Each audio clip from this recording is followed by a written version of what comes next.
Tuve que elegir entre pagar la operación de mi hijo o la de mi madre. Solo podía salvar a uno ang elegí.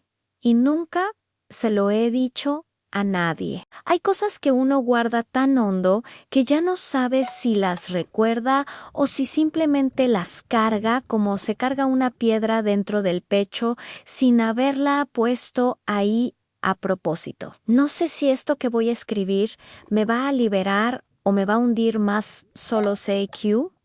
Ya no. ¿Puedo seguir siendo la única persona que sabe lo que realmente pasó en el otoño de 2019? Han pasado casi 5 años. Mi madre está muerta. Mi hijo está vivo y nadie en mi familia sabe que en algún momento, durante 48 horas que todavía me persiguen cuando cierro los ojos, tuve que decidir cuál de los dos iba a hacerlo. Me llamo Rodrigo, tengo 43 años, vivo en una ciudad mediana del norte del país, trabajo como técnico de mantenimiento industrial. Tengo una esposa que se llama Patricia y un hijo que se llama Mateo. Mateo tiene ahora 12 años. Córrense, ríe. Le gusta el fútbol y los videojuegos y a veces, cuando está muy contento, arruga la nariz exactamente igual que mi madre lo hacía. Eso me rompe cada vez. No de tristeza solamente, de algo más complicado que la tristeza, de algo que no tiene nombre limpio. Voy a intentar contarlo desde el principio, desde antes de que todo colapsara, porque si no se entiende cómo era nuestra vida antes, no se puede entender el peso de lo que vino después. Mi madre se llamaba Elena. Nació en un pueblo pequeño, hija de agricultores, creció sin demasiado y aprendió a no pedir. Esa fue quizás la característica más definitoria de su carácter. Nunca pedía nada, ni ayuda, ni atención, ni reconocimiento. Cuando yo era niño, eso me parecía una virtud. Cuando fui adulto, empecé a entender que era también una forma de herida, una coraza construida sobre la certeza aprendida de que pedir era una carga para los demás. Mi madre no quería ser una carga, nunca quiso serlo. Eso importa. Eso importa muchísimo para entender lo que pasó al final. Éramos 3 hermanos, yo, Claudia y Esteban. Claudia es 2 años menor que yo.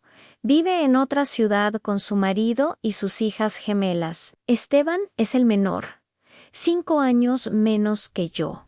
Siempre fue el más cercano a mamá, el que la llamaba más seguido, el que le arreglaba cosas en la casa. Yo era el mayor, el que se fue primero, el que formó familia primero, el que según el relato familiar no hablado, pero siempre presente, había tomado más distancia. No era verdad del todo, pero tampoco era completamente mentira. Había una culpa vieja en esa narrativa que yo cargaba desde hacía años, una sensación de que nunca había estado suficientemente cerca, de que siempre había puesto a mi familia nueva por delante de la familia de origen y de que eso era un defecto moral mío que en algún momento tendría que saldar. No sabía que la deuda se cobraría así. Patricia y yo nos casamos cuando yo tenía 28 años. Nos conocimos en un curso de capacitación laboral. Nos enamoramos rápido y mal, con esa intensidad torpe de la gente que no sabe del todo cómo amar, pero lo intenta con todas sus fuerzas. Tuvimos años difíciles, años en que el dinero no alcanzaba, y las discusiones eran frecuentes, y había noches en que ninguno de los dos estaba seguro de que aquello fuera a sobrevivir. Pero sobrevivió, y cuando nació Mateo, cuando lo tuve en brazos por primera vez en esa sala de recuperación con olor a antiséptico y luz blanca, demasiado brillante, algo en mí se reorganizó para siempre. No de manera poética ni cinematográfica, de manera simple, brutal y total. En ese niño era lo más importante, sin jerarquías, por debajo sin condiciones. Él era lo más importante. Mateo tuvo una infancia normal durante sus primeros 7 años. Era un niño activo, curioso, a veces difícil, como son todos los niños cuando están aprendiendo que el mundo tiene límites y que los límites a veces duelen.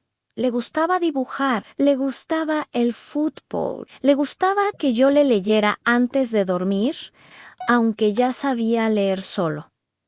Creo que simplemente le gustaba tener excusa para que me quedara más tiempo en su cuarto. En la primavera de 2018, cuando Mateo tenía 7 años, empezamos a notar que algo no andaba bien. Fue gradual, esas cosas siempre son graduales, y uno al principio las racionaliza porque la alternativa es demasiado aterradora para considerarla. Estaba más cansado de lo normal, tenía palidez, moretones que aparecían sin golpe aparente. El médico de cabecera en un principio habló de posible anemia y déficit de vitaminas, de que los niños a veces pasan por etapas. Hicimos los análisis que nos pidió. Los resultados llegaron un martes por la mañana y yo estaba en el trabajo cuando Patricia me llamó. No me dijo nada por teléfono.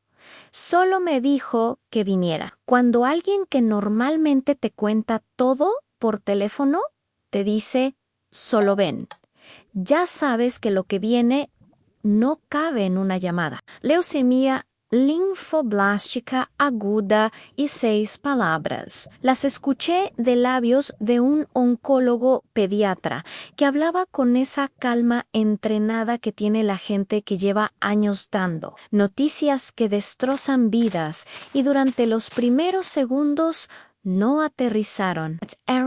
Sílabas médicas flotando en una habitación con una planta en la esquina y una ventana que daba a un estacionamiento. Luego aterrizaron y el mundo tal como lo conocía dejó de existir. Lo que vino después fue un año de quimioterapia, de hospitales, de análisis, de protocolos, de palabras que yo no sabía pronunciar y que aprendí a pronunciar porque cuando tu hijo está enfermo, aprendes lo que sea necesario. Patricia y yo nos turnábamos para quedarnos con él en el hospital. Dormíamos poco. Discutíamos más de lo que quiero recordar. No porque nos quisiéramos menos, sino porque el miedo tiene que salir por algún lado y a veces sale convertido en rabia contra la persona que tienes más cerca. Mi madre llamaba todos los días, a veces 2 veces. Me preguntaba cómo estaba Mateo y yo le contaba, y ella escuchaba con esa forma suya de escuchar que era completamente silenciosa, sin interrumpir, sin dar consejos que no había pedido, solo estando presente en el silencio del teléfono de una manera que me hacía sentir menos solo. El tratamiento inicial funcionó. A finales de 2018, Mateo estaba en remisión. Los médicos hablaban con cautela, como siempre hablan cuando la cautela es lo único honesto, pero había optimismo, había esperanza. Volvemos a respirar. No igual que antes, uno no respira igual después de eso, pero respirábamos. Entonces llegó 2019, en marzo de 2019,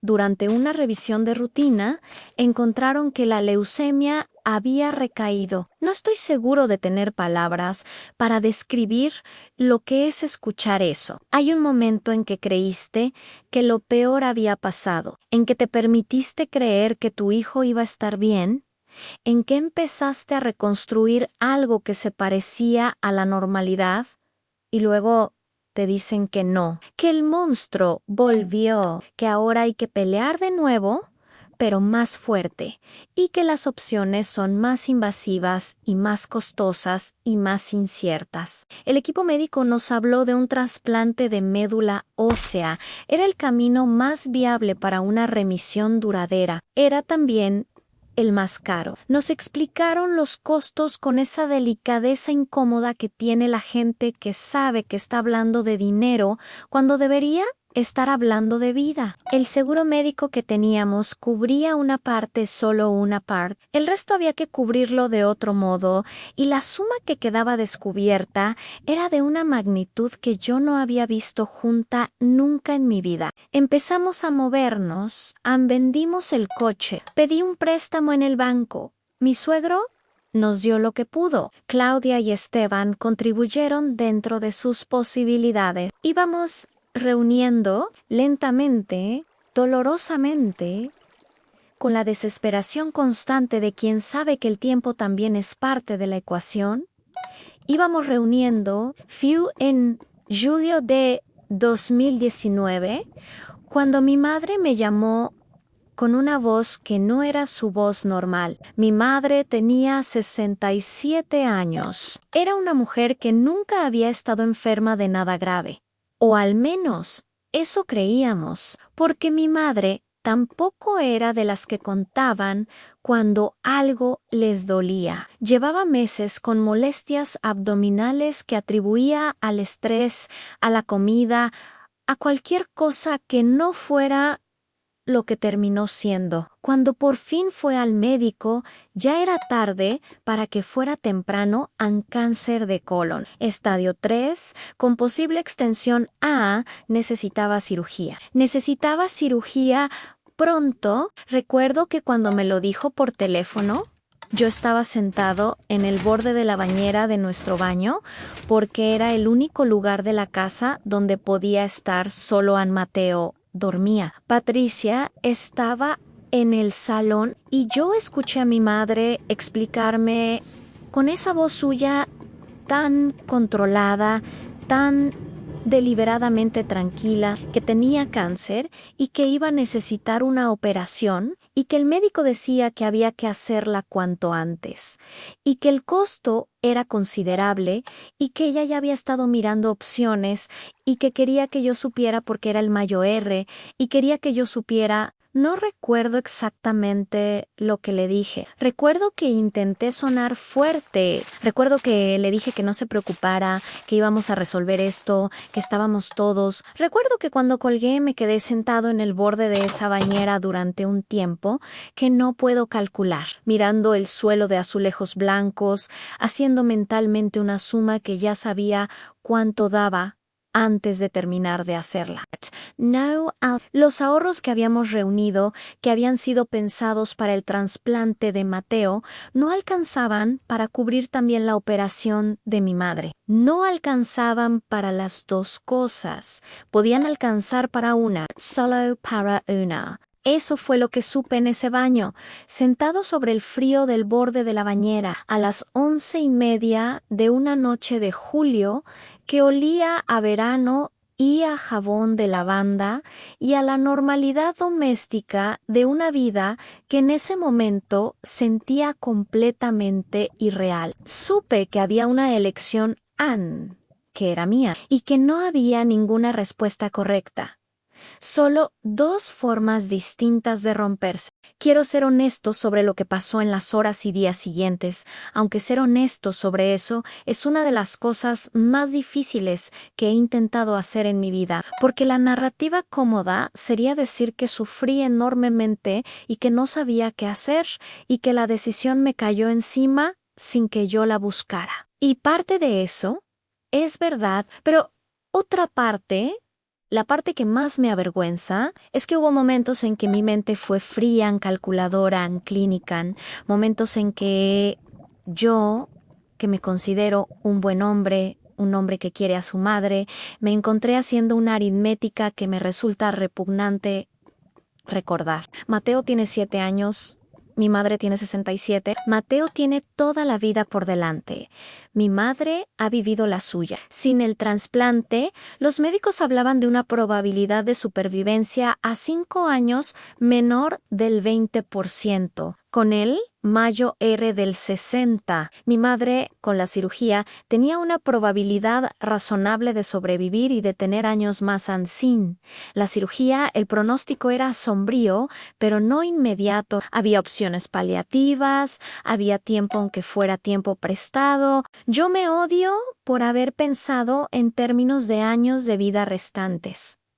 Me odio por haberlo calculado, Ann, pero lo calculé en ese baño y luego en el coche camino al trabajo. Y luego en las noches sin dormir mirando el techo de nuestra habitación mientras Patricia respiraba a mi lado sin saber lo que yo estaba cargando. Lo calculé y el cálculo siempre daba lo mismo. Y que el cálculo diera lo mismo no lo hacía menos doloroso, lo hacía más, porque hacía que la decisión pareciera obvia desde fuera y desde dentro se sentía como arrancarse algo vivo. No le dije nada a Patricia durante los primeros días. No sé bien por qué. Supongo que mientras no lo dijera en voz alta, todavía podía vivir en la ficción de que habría otra solución, que aparecería dinero de algún lado, que habría alguna beca médica, algún programa gubernamental, algún milagro de los que uno nunca cree que existen hasta que los necesita con desesperación. Llamé a trabajadoras sociales de ambos hospitales. Pregunté por fondos de asistencia. Busqué en Internet hasta las 2 de la madrugada opciones que en la mayoría de los casos no existían o para las cuales no calificábamos o que requerían tiempos que ninguno de los dos tenía. Mi madre me llamaba cada 2 días. Hablábamos de Mateo, de cómo iba el proceso, de si estaba comiendo bien, si estaba durmiendo. Ella preguntaba por el primero. Siempre por el primero. Y yo le contaba y luego le preguntaba cómo se sentía ella. Y ella decía bien que no me preocupara, que los médicos eran muy buenos, que había que ver cómo avanzaban los estudios. No mencionaba dinero. No me preguntaba en qué punto estábamos con los costos de su operación, no prisenaba. Era su forma de ser. Pero en ese contexto yo no sabía si interpretarlo como generosidad o como una forma de darme espacio para lo que ambos quizás ya sabíamos que estaba pasando. La noche en que finalmente le conté a Patricia fue un miércoles. Mateo había tenido un día difícil, con náuseas fuertes por el protocolo previo al trasplante, y yo lo había acompañado al hospital y lo había visto doblado sobre ese cubo de plástico con su carita de niño agotado y sus ojos que me buscaban, como diciéndome que necesitaba que yo le dijera que iba a estar bien. Why yo se lo dije. Le dije que iba a estar bien, y en ese momento, mientras se lo decía, ya sabía lo que iba a hacer. Creo que ya lo sabía desde antes, pero esa noche en el hospital dejó de ser una posibilidad sin forma y se volvió una decisión con peso. Le conté todo a Patricia cuando Mateo ya dormía. Nos sentamos en la cocina con la luz del techo que siempre parpadeaba un poco y que nunca habíamos arreglado, y le expliqué los números. Le expliqué lo que había averiguado sobre las opciones de financiamiento. Le expliqué que no alcanzaba para los dos y que alguien tenía que decidir y que ese alguien era yo, porque yo era el hijo mayor y el padre del niño y el que tenía la firma en los papeles de ambos. Patricia me miró durante mucho tiempo sin decir nada. Eso también lo recuerdo con una claridad extraña. La calidad de ese silencio, la luz parpadeando, el ruido del refrigerador. Luego me dijo algo que me rompió de una manera diferente a todo lo demás. Me dijo: Ann Rodrigo, yo no te puedo decir lo que tienes que hacer, pero sea lo que sea, no estás solo, Ann. No era una respuesta. Era algo mejor que una respuesta. Era un lugar donde caer. Al día siguiente llamé a Claudia, le expliqué la situación con más detalle del que le había dado hasta ese momento. Le dije que los números no cerraban para los dos, que había explorado todas las opciones que había podido encontrar y que necesitaba que ella supiera en qué punto estábamos. En Claudia lloró. Luego se enojó, no conmigo, con la situación, con el sistema, con la vida, que es la rabia más limpia y también la más inútil. Me dijo que ella podía conseguir algo más, pero que tardaría semanas y que las semanas eran exactamente lo que no teníamos en ninguno de los dos casos. Llamé a Esteban Ancón. Esteban fue más difícil. Esteban tiene una lealtad hacia mi madre que yo admiro y que a veces me duele porque me recuerda todas las veces que yo no estuve. Cuando le expliqué la situación, hubo un silencio largo y luego me preguntó directamente, ¿y entonces qué vas a hacer? Lo dijo sin acusación, o al menos eso quiero creer, solo preguntó, y yo le dije que todavía estaba viendo opciones. No le mentí exactamente, pero tampoco le dije la verdad. La verdad era que ya había tomado la decisión. No hubo un momento dramático. No hubo una escena con música de fondo y luz cayendo de cierto ángulo. Hubo un martes por la mañana en que me levanté antes que Patricia. Hice café, me senté en la mesa de la cocina con una hoja de papel y escribí los números una vez más. Y luego doblé la hoja y la guardé en el bolsillo de mi camisa y fui a ducharme. La decisión ya estaba tomada. El dinero iba al trasplante de Mateo. No había suficiente para la operación de mi madre. Lo que tenía que hacer ahora era decírselo a ella. Esa llamada, Dios mío, esa llamada. La hice un jueves por la tarde desde el estacionamiento de mi trabajo porque necesitaba estar solo y no tenía otro lugar donde estarlo. Era un día gris, de esos días de verano tardío en que el calor todavía está, pero el cielo ya no lo apoya. Y yo estaba sentado en el coche con el motor apagado y el teléfono en la mano durante varios minutos antes de marcar. Mi madre contestó al segundo tono, como siempre. Tenía esa costumbre. No dejaba sonar más de 2 veces porque decía que hacer esperar a la gente era una falta de respeto. Pequeñas cosas de ella que uno no sabe que va a extrañar hasta que las extraña. Le dije que necesitaba hablar con ella de algo serio. Le dije que había estado mirando los números con mucho cuidado y que había explorado todas las opciones que había podido encontrar. Le dije que el dinero no alcanzaba para las 2 cirugías. Lo dije así, directo, porque no sabía cómo decirlo de otra manera y porque endulzarlo me habría parecido una traición peor que la brutalidad. Hubo un silencio. Luego mi madre dijo, ya lo sé. Hijo, esas 4 palabras las escucho todavía. Las escucho con su voz, con su tono particular, con esa calma que no era frialdad, sino algo que yo tardé mucho en aprender a leer correctamente. Ya lo sé, hijo Ann, como si llevara tiempo sabiéndolo, como si mi llamada no fuera una revelación, sino una confirmación de algo que ella ya había procesado sin mí. Le pregunté qué quería decir con eso. Me dijo que los médicos le habían explicado la situación general, que ella había hecho sus propias preguntas, que entendía más o menos la dimensión de los costos. Me dijo que no quería que me sintiera culpable. Me dijo que Mateo era lo primero. Lo dijo con esa naturalidad con que ella decía las cosas importantes, sin énfasis, sin dramatismo, como si fuera la cosa más obvia del mundo. Yo rompí a llorar, no de manera contenida ni discreta. Lloré como no había llorado desde que era niño, con el teléfono apretado contra la oreja.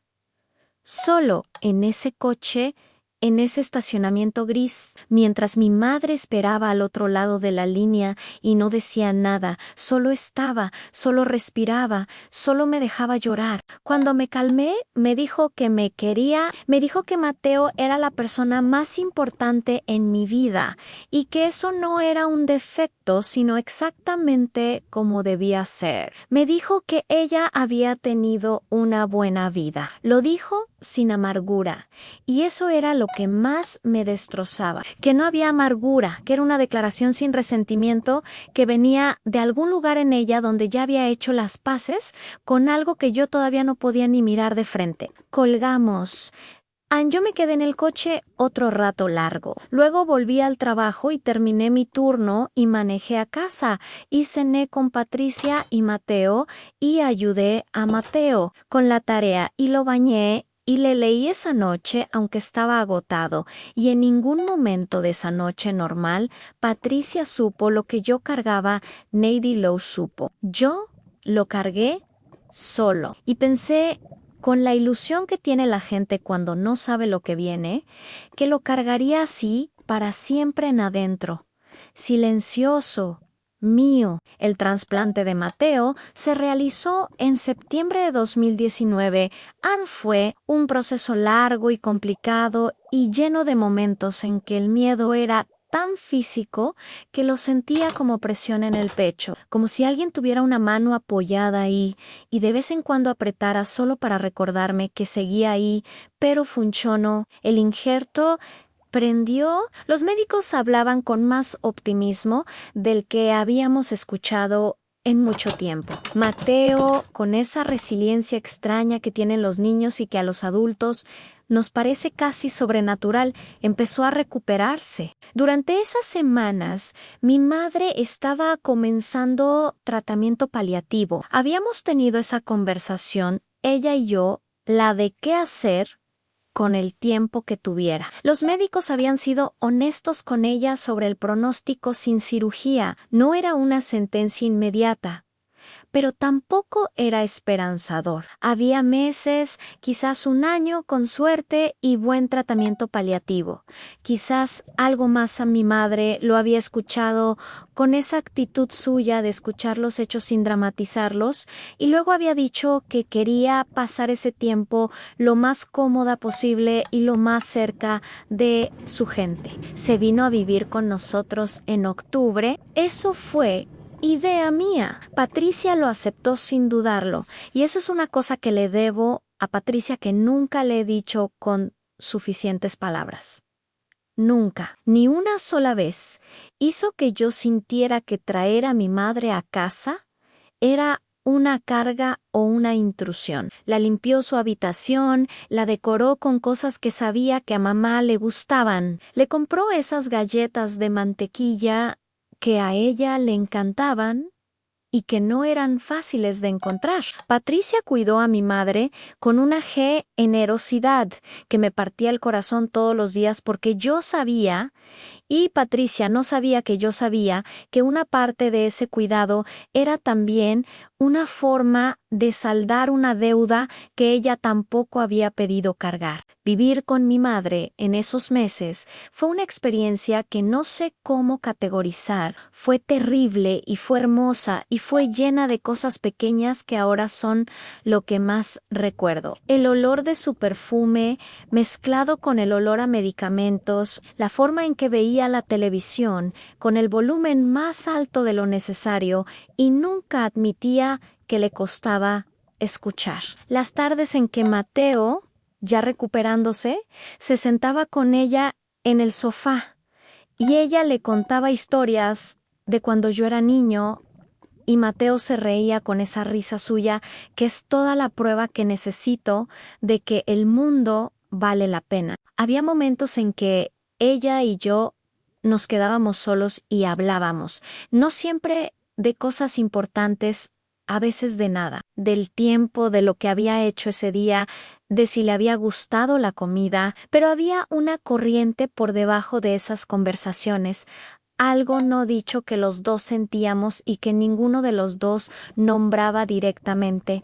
Yo no volví a mencionar la decisión. Ella no volvía a mencionarla. Habíamos tenido esa única conversación en el estacionamiento y luego habíamos seguido viviendo como si no hubiera ocurrido, excepto que para mí no había un solo momento del día en que no estuviera ocurriendo. La culpa tiene una textura particular cuando la persona hacia quien la sientes está presente físicamente. Cuando mi madre estaba en la misma habitación que yo, la culpa era casi insoportable. Cuando se reía, me partía. Cuando tosía, me destruía, cuando dormía en su silla con la televisión prendida y la boca entreabierta con esa vulnerabilidad de la gente enferma y anciana. Yo la miraba y pensaba: Ann, yo puse un precio a tu vida. Yo hice los cálculos. Ann, yo decidí que valías menos que mi hijo. No en esos términos, no conscientemente, pero eso era lo que la mecánica de la situación había dicho, y yo tenía que vivir con eso. Lo que más me costaba, lo que todavía me cuesta, era que ella no me lo recriminaba ni una sola vez. En todos esos meses hubo una mirada de reproche, una palabra amarga, un gesto que me dijera que me guardaba rencor. Eso no lo aliviaba, lo hacía más difícil. El rencor habría sido más fácil de manejar. El rencor me habría dado algo donde apoyarme, donde defenderme o donde hundirme definitivamente. Su perdonarme sin haberme juzgado era un laberinto sin paredes del que no sabía cómo salir. Claudia y Esteban venían a visitarla regularmente. Para ellos, la situación era trágica pero simple. En su narrativa, a mamá tenía cáncer. Habían aparecido tarde. El pronóstico era malo. Estábamos haciendo lo que podíamos. Nadie sabía que había habido una elección. Nadie sabía que yo había tenido los medios para intentar otra cosa y había decidido no usarlos para ella. Nadie sabía nada. Y yo estaba ahí en esas cenas familiares del fin de semana, pasando el pan, sirviendo el vino, escuchando a mis hermanos hablar de médicos y de tratamientos y de la mala suerte y de la injusticia, y me callaba y me comía la culpa como si fuera parte de la cena. Esteban una vez, en la cocina, mientras yo lavaba los platos, me dijo algo que se me quedó clavado. Me dijo: Rodrigo, de verdad, no entiendo cómo lo aguantas. Ver a mamá así, y además todo lo de Mateo, en eres el más fuerte de los tres.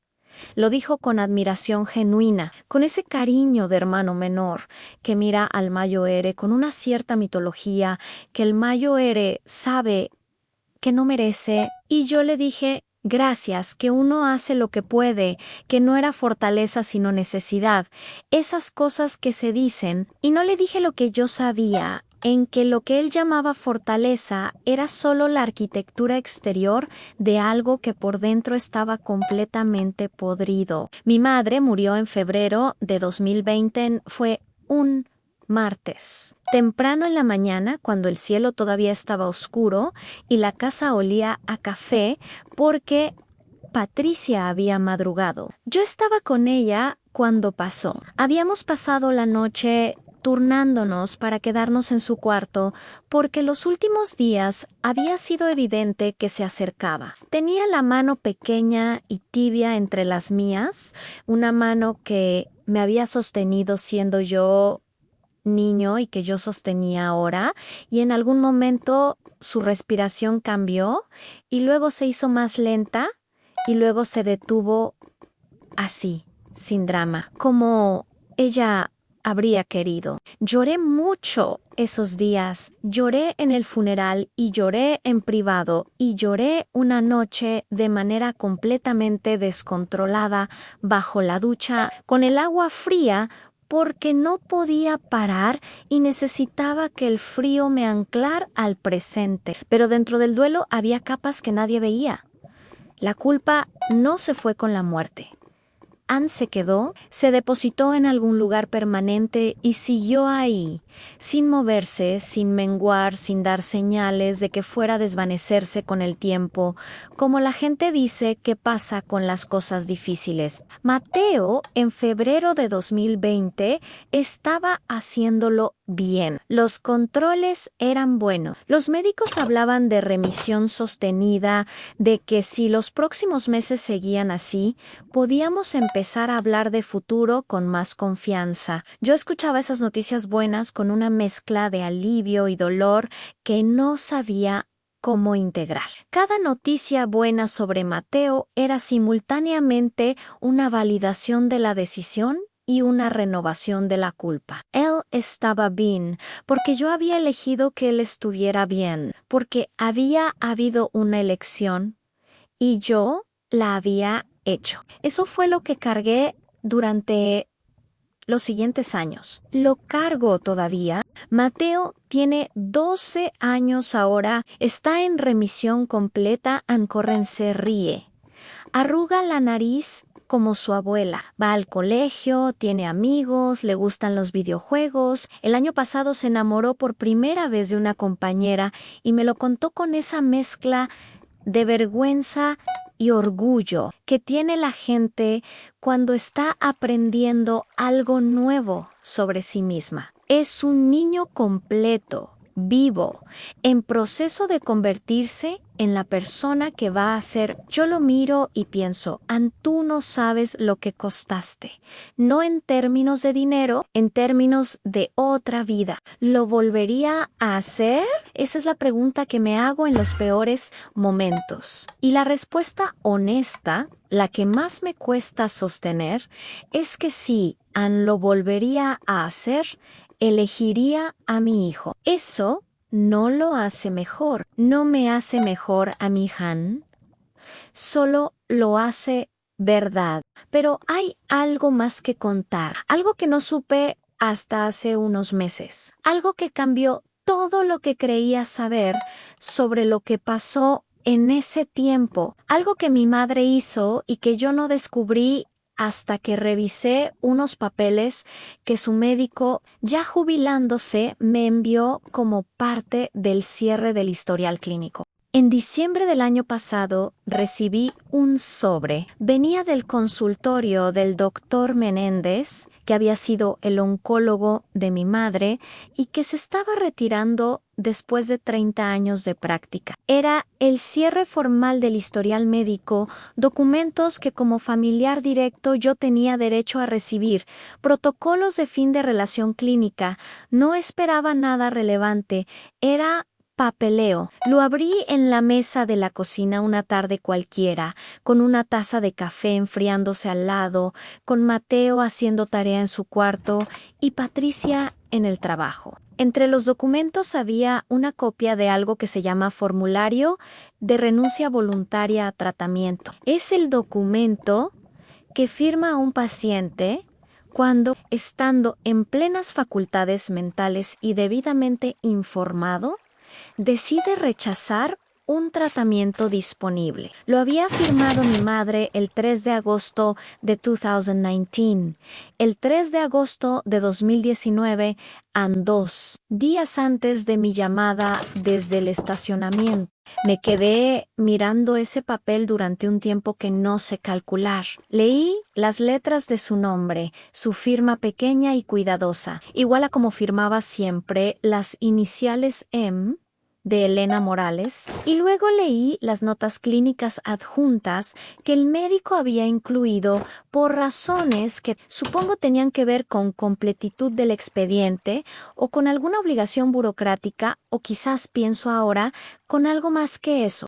Las notas decían que la paciente había solicitado una reunión privada con la trabajadora social del hospital, que en esa reunión había preguntado específicamente sobre los costos del procedimiento quirúrgico y sobre los costos paralelos del trasplante de médula de su nieto que estaba siendo tratado en el mismo sistema hospitalario, que había pedido que le explicaran si existía alguna manera de que los fondos familiares alcanzaran para los dos procedimientos, que la trabajadora social le había explicado con la mayor sensibilidad posible que según la información disponible no había programas de asistencia aplicables en el tiempo requerido y que los costos combinados excedían significativamente los recursos familiares conocidos. Mi madre había hecho esa pregunta específica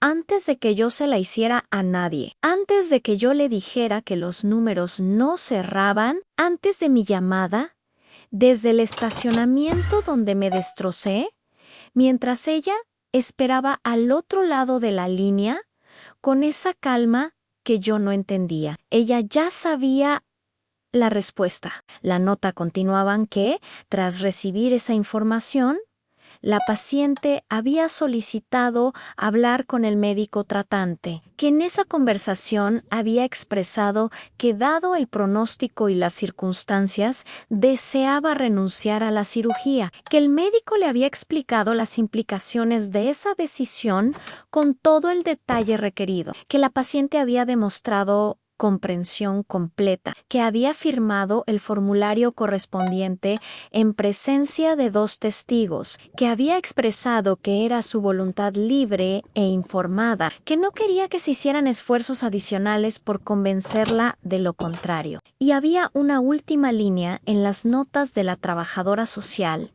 una línea que debió haber sido incluida casi por inercia burocrática, sin saber que algún día yo la iba a leer en una tarde cualquiera de diciembre con el café frío y el corazón detenido. La paciente solicitó que esta decisión no fuera comunicada a su familia hasta después de su fallecimiento, si es que alguna vez se comunicaba. Expresó que no quería que su hijo Mayo Ere, que estaba manejando la situación del trasplante, sintiera que había habido una elección. Sus palabras exactas fueron: no quiero que él cargue con eso. Ya carga suficiente. No quiero que él cargue con eso. Ya carga suficiente. No sé cuánto tiempo estuve en esa silla. Sé que el café siguió enfriándose y que en algún momento Mateo salió de su cuarto a buscar algo en la cocina y me preguntó si estaba bien.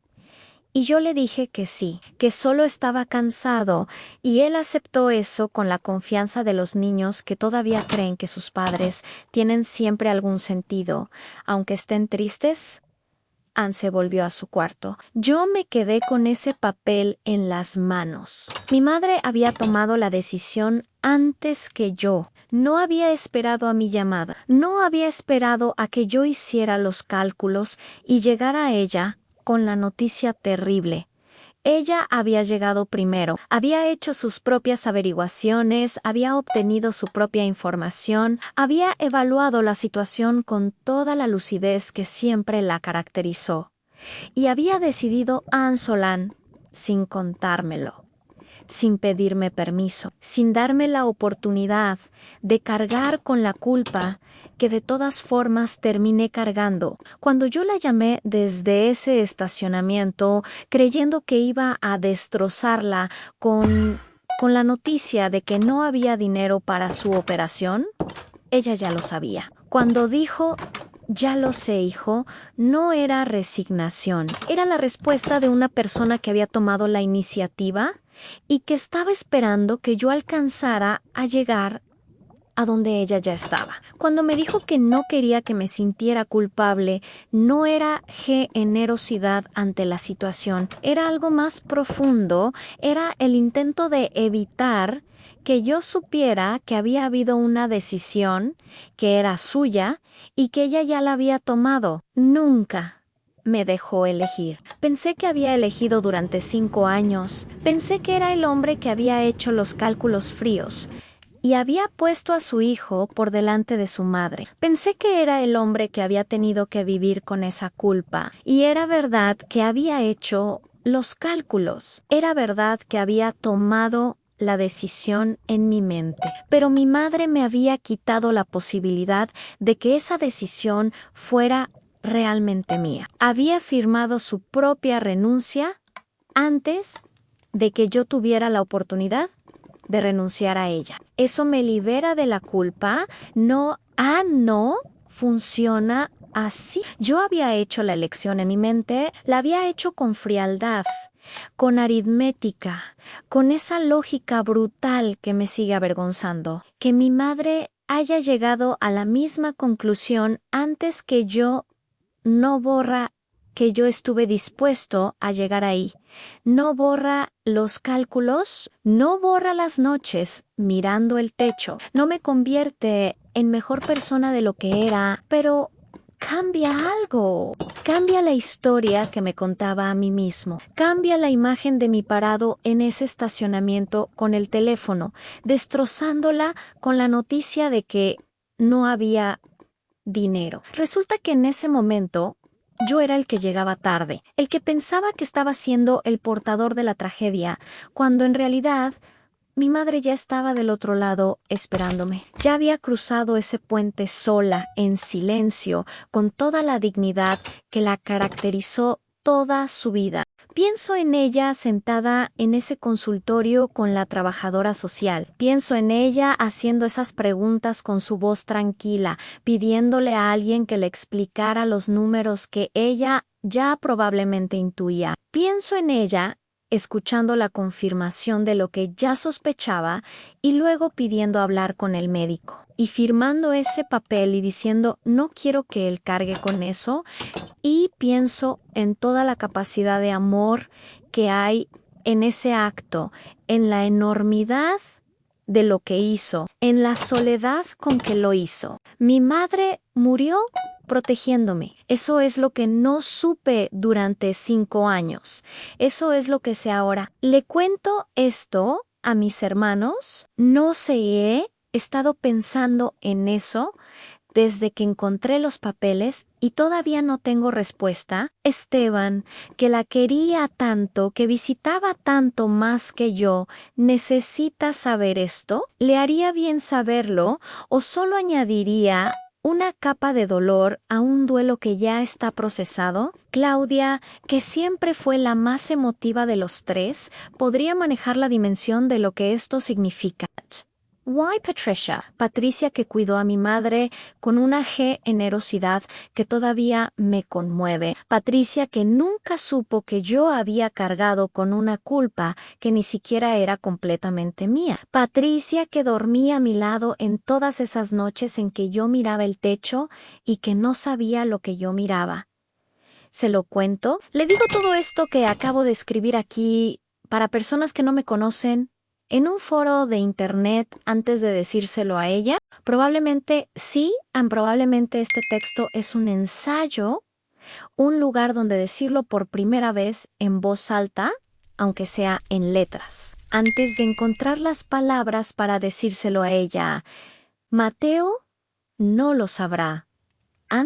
Eso sí lo tengo claro. Mateo tiene 12 años y toda la vida por delante y no necesita saber que su vida, en algún sentido que nunca será completamente cómodo de enunciar, fue priorizada sobre la de su abuela. Ya tendrá sus propias cargas. Esta no tiene que ser una de ellas. A veces lo miro y pienso en mi madre. No con culpa últimamente, o al menos no solo con culpa. Pienso en ella como en alguien que eligió a su nieto con la misma claridad y la misma certeza con que yo creía que había elegido yo, que en esa familia nuestra donde todos queremos a todos con esa torpeza imperfecta que es la única manera que sabemos, ella fue la que actuó con más claridad, con más valentía y con más silencio. No quería que yo cargara con eso, pero yo lo cargué de todas formas, solo que sin saber que lo estaba cargando solo a medias. Ahora sé la otra mitad, y la otra mitad no me libera, pero me acompaña de una manera diferente. Me dice que mi madre me conocía, me dice que sabía que yo iba a cargar con esa culpa de todas formas, que era el tipo de persona que iba a cargarla, y que aún así quiso hacer todo lo posible para reducirla. Me dice que me querían, ya lo sé, Twilight. Si alguna vez alguien de mi familia lee esto y me reconoce, Ansí, soy yo. Sí, esto pasó a Ansí, lo siento. ¿Y sí? Creo que ella no querría que les doliera más de lo necesario. Creo que si pudo hacer lo que hizo para protegerme a mí, lo habría hecho también para protegerlos a ustedes y era su modo. Nunca quiso ser una carga, ni siquiera en la muerte, especialmente en la muerte.